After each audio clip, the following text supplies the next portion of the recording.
Thank you, Mark, for that kind introduction, and thank you to Minsouth for inviting me here today. I can share my interest in lithium with you today.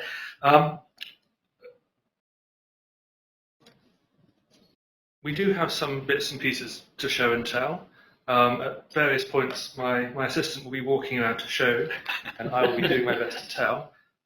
Please don't beat him. He's mostly house trained, but you know, just joking. Don't worry. Okay.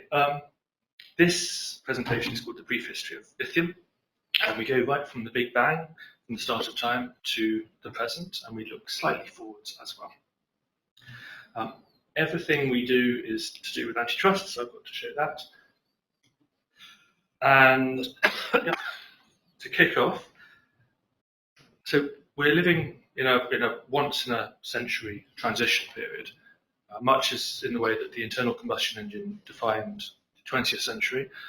The battery portable power of lithium-ion batteries is really defining this century, 21st century. My friend and chairman, Anand Sheth, he often calls it the lithium century. It's not to say replacing oil and gas by any means, it's more like a layer upon layer. So now we have lithium as well as everything else. My presentation will start off with a quick description of who I am, what ILiA is. I'm sorry that our mutual friend Karen Tynelius can't be here tonight because she's the one who invited me, and she could actually give some richness to this description of actually how you do mine lithium from the company she works for up in Finland has got a plant going. But I'll do my best in her absence. Karen, if you're online, then we miss you. Hello. So, what is an ILiA? We are the global representative body for the lithium industry. There's things like the International Copper Association, International Aluminium Association.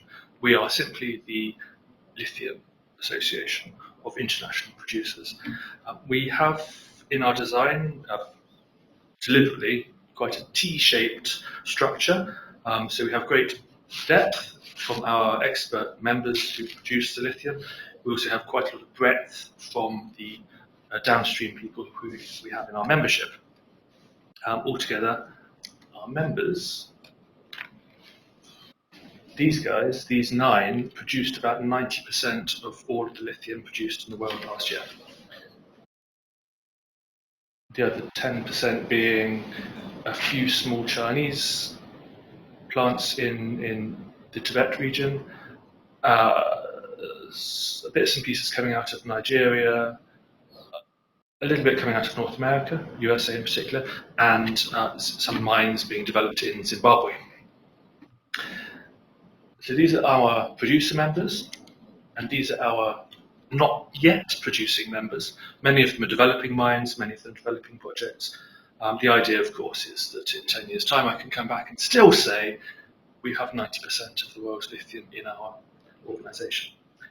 To give us intellectual heft, we also have honorary fellows, including the Nobel Prize winner Stanley Whittingham, who we will see again later, and several academics. Richard Harrington, you might know, down at the Natural History Museum in Kensington. And then these 3 American colleagues are experts in salars, the vast salt lakes in the Andes. This is where they are. And if I was to overlay the map, which I show you later on, about where lithium is mined, you'll see that there's a great correlation there.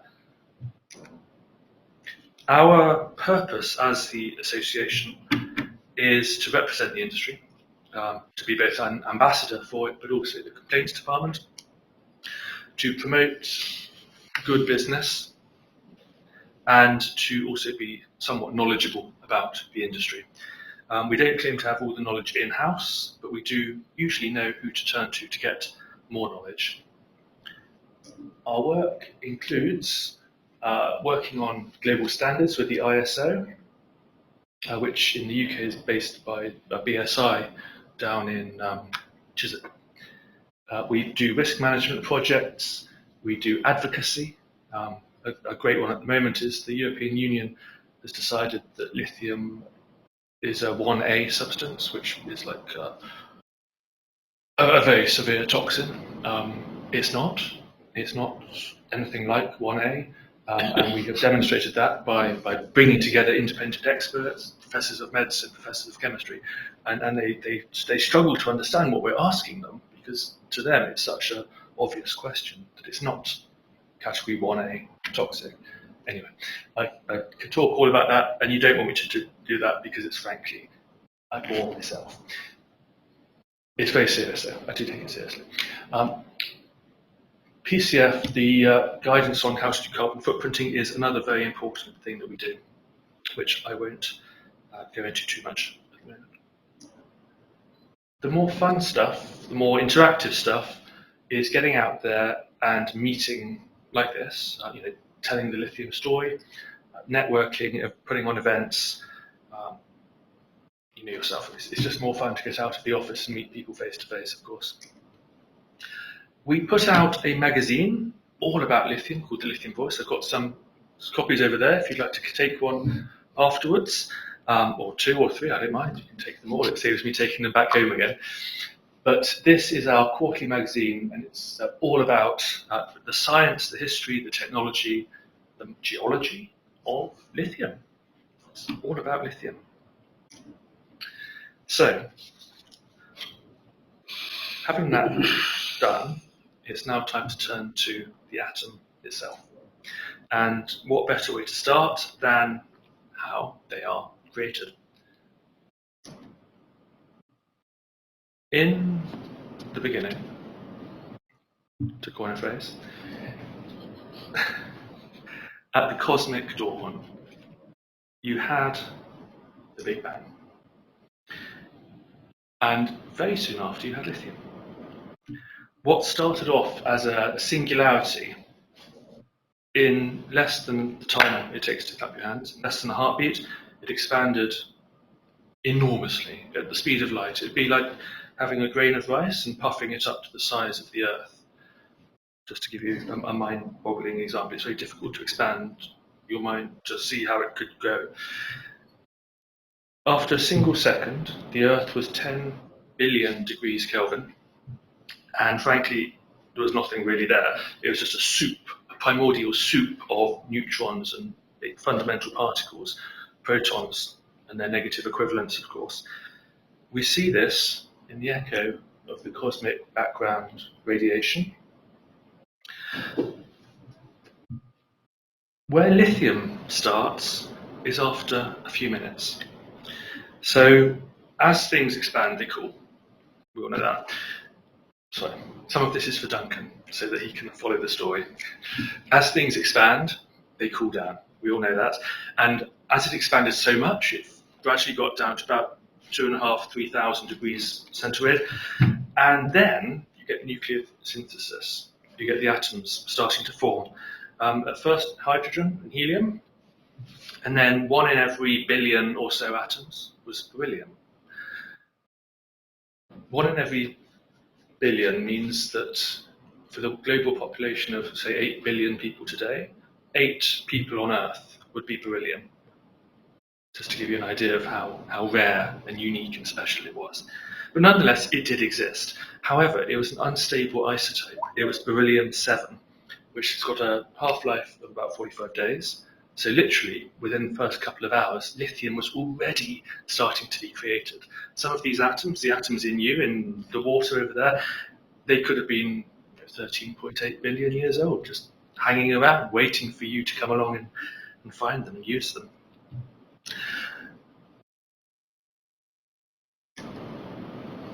Here, an example. So this is right at the start where lithium was created. And then you've got about 375,000 years where they have lithium. All the beryllium got used up pretty quickly, and the half-life of 45 days is really not much. 400 million years later, the first stars formed. And so for 400 million years, lithium had the great privilege of being the 3rd most populous atom in the universe. Then the stars started forming, and stars and lithium do not get on. All of the things that make lithium so useful to us, its lightness, its enormous electropositivity, makes it extremely fragile in stars, and it just gets destroyed. It gets literally ripped apart. And so, the moment stars came into being, lithium started to be destroyed. And yet, we still have quite a lot of lithium. So there must be other ways that it's being produced. Nobody knows with absolute certainty, but there are three theories of where this extra lithium comes from. The first one is from a red giant, and you can just about see our sun, which is, it's big enough, it does the work, no one's complaining about it, but frankly, compared to a red giant like Betelgeuse, it's a pimple. And so these massive carbon-burning, iron-forming red giants, they produce lithium constantly. They produce lots of things, including lithium.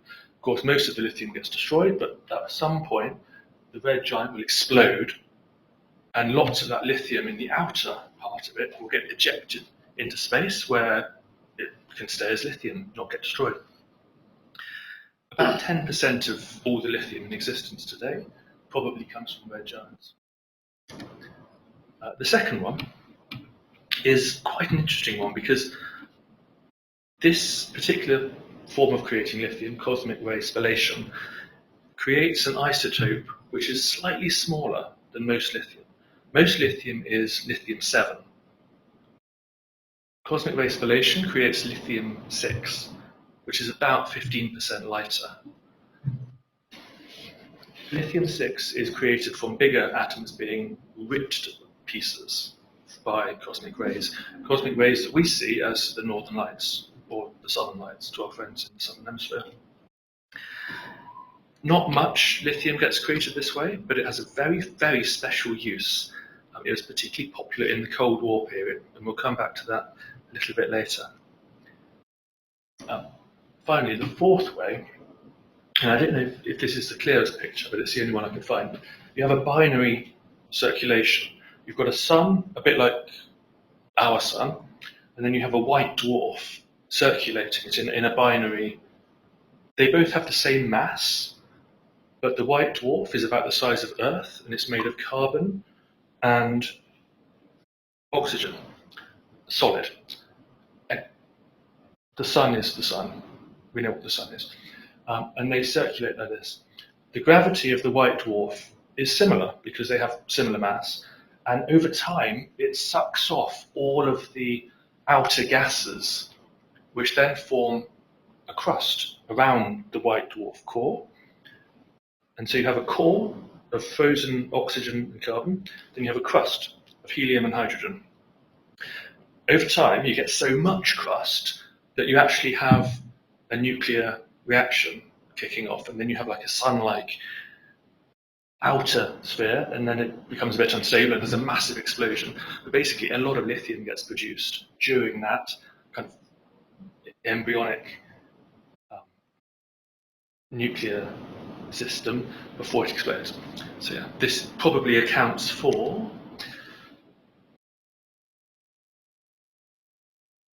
Duncan, what's 8 plus 8 plus 10? 26. What's 100 minus 26? 74% of lithium comes from that binary system exploding. And while it might seem rare, in the Milky Way alone, every year there's about 50 of these binary star systems that go into explosions. So it's remarkably common, even though it's remarkably rare. Follow my drift. So that's how lithium was created. And of course, if it doesn't get noticed, what's the point of it?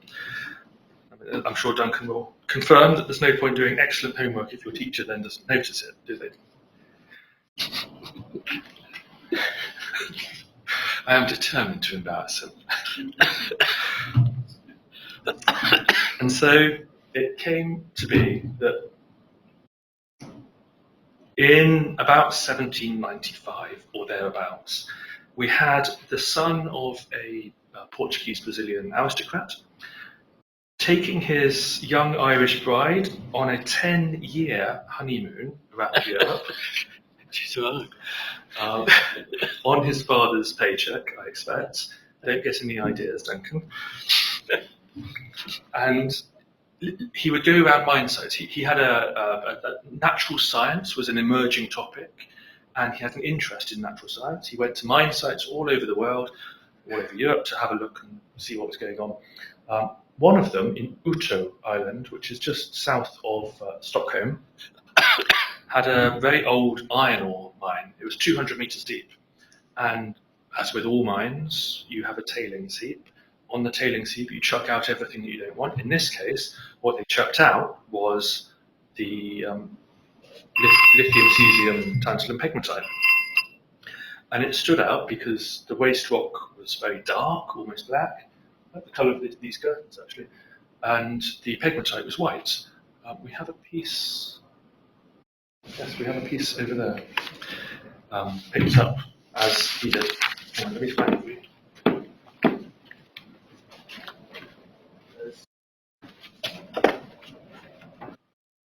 It's this one. It's quite nice. It's got a little bit of lepidolite in there. It's a bit sparkly.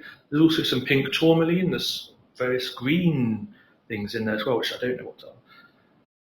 It's kind of pretty. It's kind of different. And he was walking over this otherwise barren slag heap. Tailings heap. And he picked up a few samples and sent them around to his friends in the emerging geological community. Good. Feel free to pass it around. He wrote a paper on it in 1801. He identified it as something new. He called it petalite. And then he identified something else in the same heap, which he also realised was different and new, called spodumene. But he didn't do anything else. And to be fair to him, he did visit a lot of places, and there was no use for it. This is the point. Late 18th century Sweden was a very pragmatic place. Things needed to be useful, and if it wasn't useful, then what was the point of it? Along came, a few years later, about 20 years later, Baron Jon Jacob Berzelius and his assistant August Arfvedson. Now, these are the two gentlemen who are credited with finding lithium, particularly Arfvedson, who did the hard work. Berzelius just came in at the last minute, named it. He said, "We're going to call it lithium." So Berzelius, already by the early 19th century, was very well known. He'd already discovered two other elements. And his laboratory at the German baker's house was a hothouse of young, chemically interested people coming and working and helping him push the frontiers of science back. Arfvedson's came and worked with him. He was given petalite from Uto Island. He quickly worked out it's basically an aluminosilicate, but there was 3% of something. He didn't know what it was. 3% of something which looked reacted a bit like potassium does, a bit like sodium does, but wasn't either of those. He couldn't purify it, but he got to the point where he was confident enough that it was something new, it was a new element. And as Berzelius said, well, this must be a group 1 element which comes from rocks. We're going to call it lithium, after lithos, from the Greek. And you know what? Within about 10 years, they had discovered lithium almost everywhere. It was very, very common. It wasn't half as rare as they thought. It was bubbling up in all of the natural springs and spas all across Europe. And what let them identify it so easily was the colour which it emits when you heat it up. So at this point, if you close your eyes and imagine what Duncan's doing, he's putting on the gas burner. He's spraying the clear blue flames, as you do, with sodium chloride, just table salt, to get a nice yellow flame.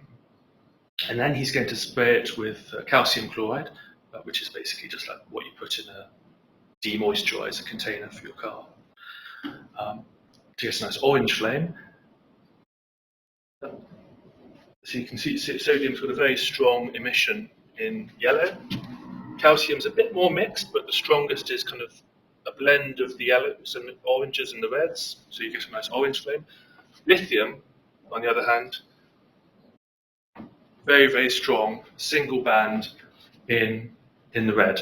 And you get a beautiful, deep, pinkish red colour. When people saw this, they knew it was lithium.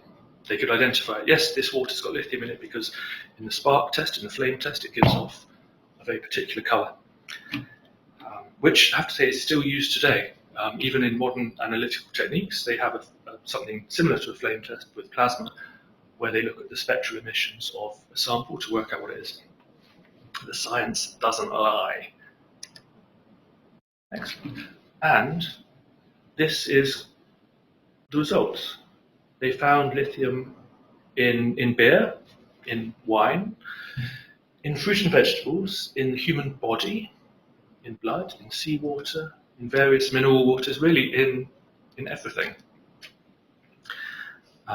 In particular, they found it in San Pellegrino, which my assistant will shortly circulate to share the San Pellegrino water, so you've all got a souvenir of highly lithiated water. Also in Tibet water, which is the middle one, that comes from China, and that's got quite a lot of lithium. And this one, which comes from Canada, called Happy Water. So it's just a bit reflective on the screen. Happy Water is for sale in Canada, and it has lithium in it. Now, ultimately, proving its existence was one thing, but actually working out a bit more about it is another thing. Nobody had yet purified it, nobody had weighed lithium, no one knew its atomic mass, for sure. And along came Robert Bunsen of the burner fame.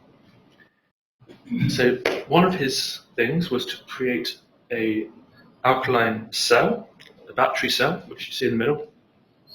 And this was significantly advanced over the previous ones that, for example, Davy and Brand had used. And this generated in series enough electrical charge to actually electrolyze hot lithium chloride to create lithium metal, and enough lithium metal to actually weigh it and to experiment on it. So yes, thank you, Mr. Bunsen, for working out what lithium is. However, we still didn't actually have a use for it. And it was down to the admin and women. It was the spas, not the scientists, which popularized lithium. So in Bath, you have particularly high levels of lithium. Baden-Baden, you do as well. An awful lot of spas. Spa, the original spa in Belgium, again, is lithium. London Dewey Lithia has got very strong, and in fact that's indicative of the lithium which is in the hills and just south of Dublin, which are being scanned for lithium mines at the moment. And this is just a bit of fun. By the early 20th century, so popular was lithium as a perceived healthy, beneficial substance, and I say perceived very carefully because it was unproven at that stage, that they had Lithia beer, you had Lithia Coke as well, and you had, let me get this right, bib label lithiated lemon soda, which today we know as 7-Up, and today no longer contains lithium. So it was everywhere. It took these three gentlemen between them to come up with some industrial applications for lithium. So first of all, you had Otto Schott, who founded Schott Glass, which is still going, and still to this day they say that lithium is an essential ingredient in their glass ceramic telescope lenses. You had Martin Hall, who, a bit like some of my friends on LinkedIn, doesn't seem to age in his LinkedIn photo. I'm sure he was older than that when he became an industrialist. But he created a situation where you could make better aluminium at lower cost, lower temperature, by adding just a little pinch of lithium fluoride into the mix. And then there was Wilhelm Schlenk, who created organolithium compounds, which I'm told are essential, but in all truth, I couldn't tell you very much about them. I'm sorry about that. The first industrial production took place in Langelsheim, central Germany. They still have a lithium plant there. In fact, it's the only lithium plant in Europe which is operating as of, well, maybe 12 months ago. I think there might be one or two which are slowly ramping up production today, but 12 months ago it was the only one. And they produced lithium metal, which was alloyed with lead to create a slightly harder version of lead, which they then used for the bearings on train axles. Essentially, in this country, we use tin, but for various historical reasons in the 19-teens and 1920s, not much tin was going to Germany, and so they had to create an alternative. And actually, it was so successful, it was used until the 1960s. Another pre-battery use of lithium, and this goes back to the lithium-6, the special little, slightly smaller isotope, which accounts for about 7 to 8% of all lithium, is as a source of tritium, or heavy hydrogen, which can either accentuate a thermonuclear reaction in a bomb, or the nuclear fusion spawns fuel, which gets used in the fusion. That picture there, the ITER tokamak, they're building that right now in southern France, and by the late 2020s, early 2030s, we should see first experiments there. Very exciting. Lithium-ion batteries entered the scene in the 1970s. And although there were many, success always has many parents, that goes without saying, but these three particular people stood out. And I can say that with confidence because that's what the Nobel Committee decided, and they awarded them a Nobel Prize for Chemistry in 2019. The first one, the earliest work, was done by Stan Whittingham, and he took the lithium battery, which by then was very, very elementary, and he created a new type of cathode with titanium disulfide, which was, at a molecular level, it had spaces within it for the lithium ions to sit, and this was revolutionary. It wasn't commercial yet, but it was revolutionary. The next step was by John Goodenough, and he created a cobalt oxide cathode. The cobalt oxide cathode was the first one to be commercialized, and some applications still use it today because it's still incredibly powerful. The third winner of the Nobel Prize was Akira Yoshino, and he used, with the cobalt oxide cathode, he paired it up with a graphite petroleum coke carbon, but essentially a graphite anode, and that became the first batteries which Sony developed and sold, commercialized in 1991 for their camcorders. The old ways people used to film stuff, Duncan, just for your sake. And frankly, the rest is history. They were so far advanced from the nickel cadmium batteries that they replaced that it was like night and day. There was no competition, and Sony made an absolute packet. Lithium batteries took off and found applications everywhere else. The rest is history, as they say. Now, it would be amiss of me not to mention a couple of other applications before we look at the current electric vehicle situation. Glass and ceramics is possibly, arguably, one of the most important uses of lithium. Everything from induction hobs in your kitchen to perfume bottles in your boudoir to the toughened screens of your phones and your tablets and your laptops in your pockets and in your backpacks. They all use lithium. They're all there because of lithium. The induction hobs, for example, they use lithium because lithium's got a very, very small, almost non-existent expansion in heat.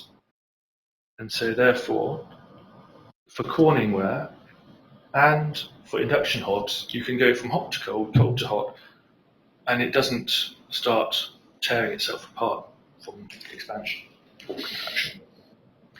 The perfume bottles have very thin, very shiny walls, and again, lithium, very strong, very enabling. The toughened screens, they do have lithium in them, but not in the way that you'd think. They actually have lithium taken out of them. So you start with a lithium glass, nice and smooth, and then you get a potassium salt, and basically you force potassium atoms into the structure of the lithium glass, or the glass with lithium in it. You replace the lithium with potassium, which is a much bigger atom, which packs out the structure, internally stresses the glass to make it very tough, very rigid, very hard. And yes, it protects our phones. The shot glass. So this is what Otto Schott's company does now. And this is being used in space telescopes at the moment. And dental implants as well. Other uses, lithium grease. All of our cars have got lithium grease in their bearings, in their engines.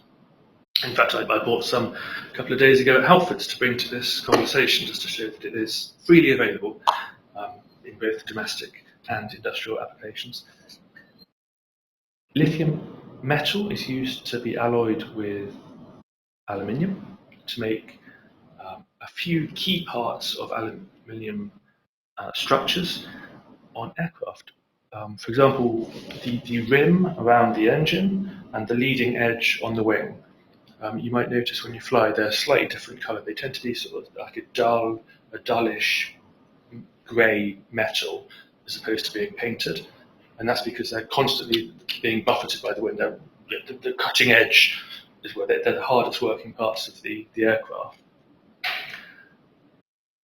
Continuous casting steel uses lithium to protect the steel as it comes out from the furnace before it gets oxidized. And medication. Lithium medication helps bipolar, helps depression, serious medical depression. It is, for many people, an absolutely phenomenal medication.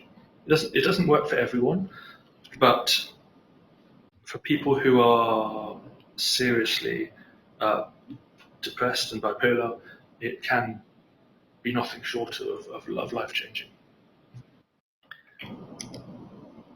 And last but not least, primary batteries. So all the little batteries in your watch, in your smoke alarm, in your lots of applications. They are non-rechargeable lithium. So inside that will be a piece of lithium metal, which is slowly oxidizing. As it does, so it releases all the energy that you need. If you have a smart meter in your house, then inside that smart meter package, there will be a 10-year lithium battery, which doesn't need to be changed for the duration of your smart meter. Red safety flares and red fireworks go back to the emission spectra of lithium. So you are literally seeing the emission spectra of lithium when you see red fireworks or red safety flares. It's used in some pretty unique industrial catalysts. In industrial air conditioning, I believe that's lithium hydroxide, because it's got such an absorbent for very high temperature range between melting and evaporation, so it can absorb an awful lot of energy. Something like the hospital just down the road, UCL Hospital, the air conditioning in somewhere like that would inevitably be lithium inclusive. And it's an air cleaner. So lithium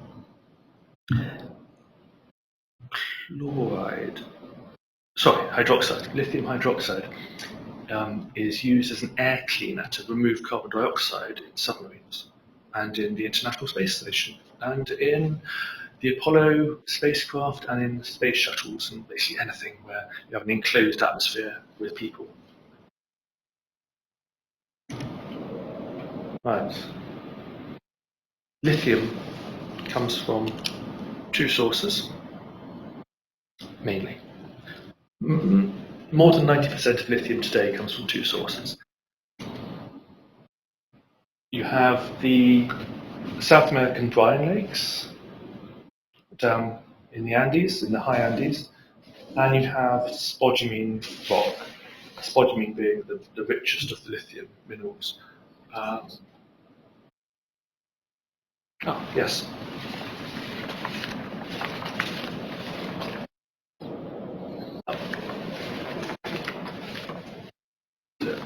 The white rock that went around earlier, that did have some spodumene in it, but you can't see it.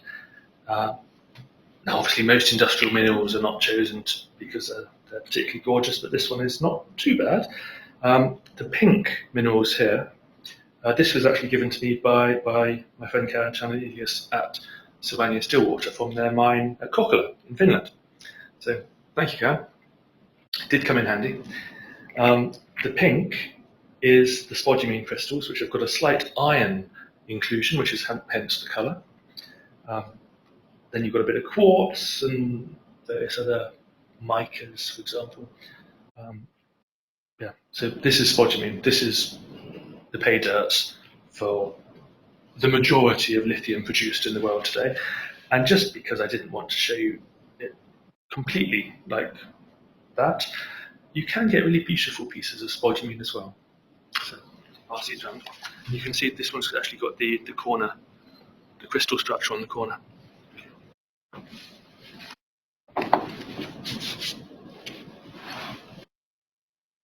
This is the world's biggest lithium mine.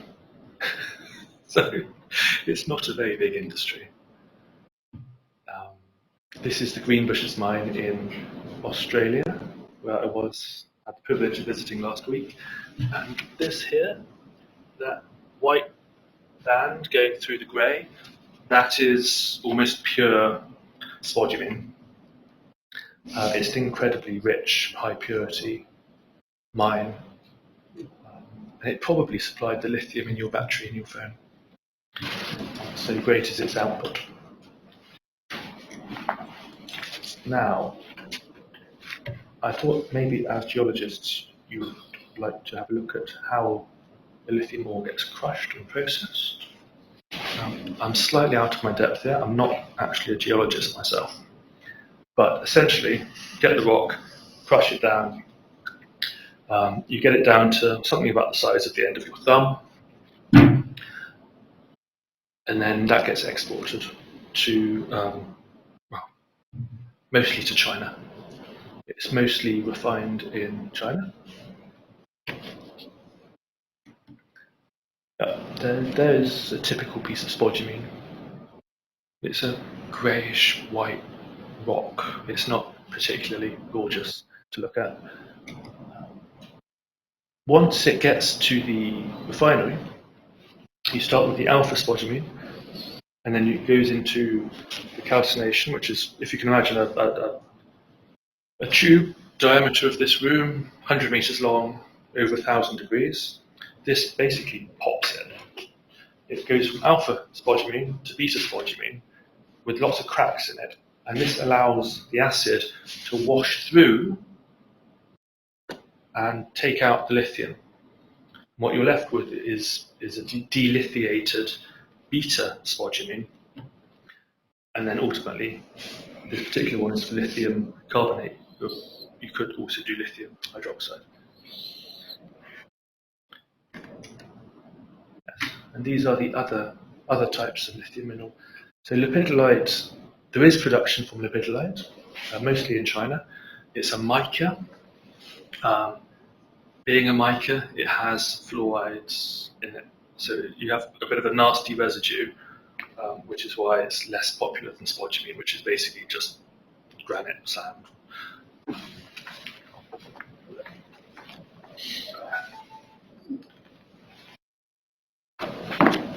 That's a little bit light.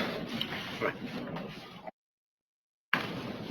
The kunzite, which is the pink crystal, it's a type of spodumene, high purity. People make gems from it. People make jewelry from spodumene. You say to them, "You're wearing a piece of lithium ore," and petalite. So petalite for many years was mined in Zimbabwe and sent into the glass industry and ceramics. These days, I believe it's mostly turned into battery raw material, such as the demand for batteries. Now, on the other side of the world, in the salt lakes of the high Andes, this is more or less what you're looking at. This one is in Bolivia. It's the Salar de Uyuni, which is about the size of, it's bigger than Greater London in terms of the M25. You could probably say it's about half the size of Wales. So it's really something. You stand, well, I'm standing in it looking back to where I've just walked from. But if you look the other direction, you can struggle to see the line where the sky and the salt meet. It's a phenomenal place. Crazy. Now, the brines are mostly, these days, pumped up into the ponds, the blue ponds you see, where they evaporate about 90%, and then you have the lithium chloride removed and chemically treated. There is a trend, increasingly, to go towards what they call direct lithium extraction, which is a more industrial process where you use membranes, or you use filters, or you use ionic liquids, or there's a fourth type, forgive me. But basically, you resins, of course. You extract the lithium atoms from the brine, and then the brine goes back again. You pump it back down into the salar. The advantage, of course, is that you're not removing an awful lot of liquid from the basin. That's not to say it's without its difficulties. It's still, there's some really interesting stuff being worked on right now about it, but there are very few places which are currently using it at an industrial scale, although this is probably going to change. Yes. Yeah, it's very exciting. Watch it closely. It's perhaps the way of the future. Now, using this technology, the direct lithium extraction, you're not just limited to salar brines. You can also get it from geothermal brines, like they're doing this in the Ruhr Valley near Strasbourg, Germany and France. You can also use oil and gas, the produced water. So for each barrel of oil that comes up, you have about 4 barrels of just what they call produced water, which is dirty, saline water, which the oil and gas guys just immediately pump down again to keep the pressure in their oil fields. But it's got a bit of lithium in it. It's got so much lithium that Exxon and Equinor and Saudi Aramco are confident that by the end of this decade, so 5 years from now, they will be producing up to, I think, about 300,000 tons per year, which is a quarter of the current market, and perhaps in the region of about 10% of the market by 2030. They've got the money. They're used to handling challenging liquids. They're used to pumping and storing challenging liquids. And they've just got so much of this stuff that even if it's got quite a low concentration, if they get the right technology, they can take out the lithium. Really very, very exciting stuff. And this is it. This is what you've been waiting for. This is lithium hydroxide. And yes, if you think it looks like table salts or bath salts or, I don't know, demoisturizing calcium chloride that we just bought at the shop on the way here, you're right. It's a white crystalline substance. To look at, it doesn't jump out at you and say, "Hey, I'm lithium." It's not bright pink, for example. It's just another slightly transparent when you get close to it. Not that you wouldn't want to, but it's just a white crystal. Yeah, it makes the world go round, as they say. And this brings me to the end, almost. This brings us to today. So you have rock mines being developed all over the world. Most of them are industrial, very high standards. It takes a lot of money to develop. It's not done lightly. You have the brines, mostly in South America, but also with oil and gas and geothermal. Brines are not, strictly speaking, water, and this is something which ISO recognises. It's a bit of a minefield, which I won't open this particular can of worms today, but suffice to say that, for example, the brine which they extract in the Atacama in Chile is about 35% dissolved solids, which is about the same as saying it's about the same H2O content as a banana. So just to put it in context. And no one calls bananas water, even though they are. Or celery, there's more water in celery. No one tries to extract water from celery. Anyway, as I say, can of worms, don't want to go there. Let's move on. Batteries take off. So it's the electrification of everything, everywhere, and for everyone. Duncan, please don't spare that. Good timing. So you remember all of those weird and wonderful applications for lithium? These days, only about 15% of the market is not batteries. If we go forward another 10 years, it'll be close to about 7%. So all the weird and wonderful stuff, it will still exist. Then it's not reducing, it's just that the batteries are expanding so much, so relatively it appears to be reducing. And this ultimately is why. Passenger electric vehicles. Like them or loathe them, it's undeniable that they are selling more and more of them, and this requires more and more lithium. Where are we? So this is a bit of a forecast from our friends at Bloomberg, but you can see from last year to 2040, you're talking something in the region of, a bit of a thumbs up, but I'd say 5 times. And the proportional amount of nickel, cobalt, phosphate, lithium will be proportional, of course. A few trends to watch out for.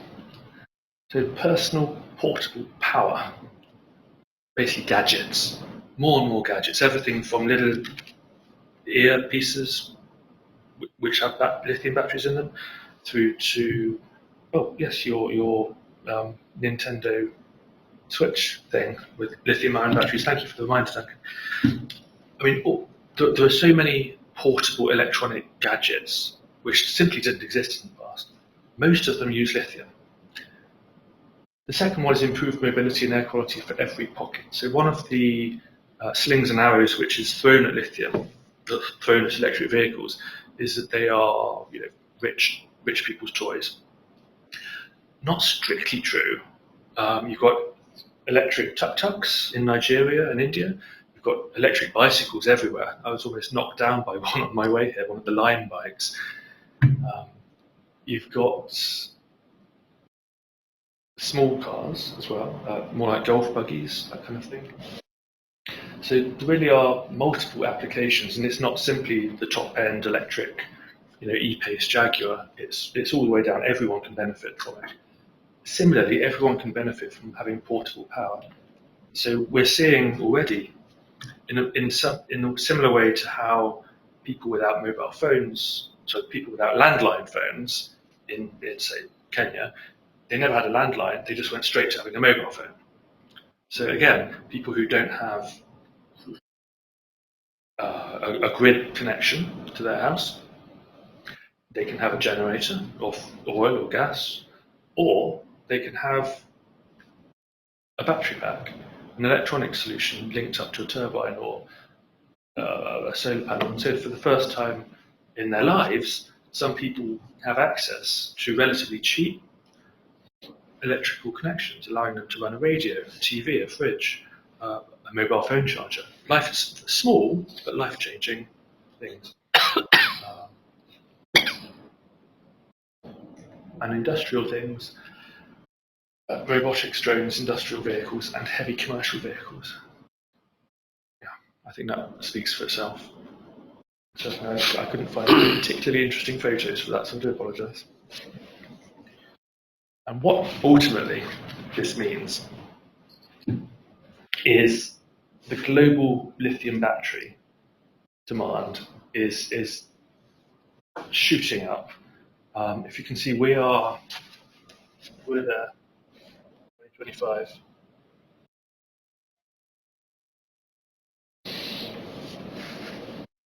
And by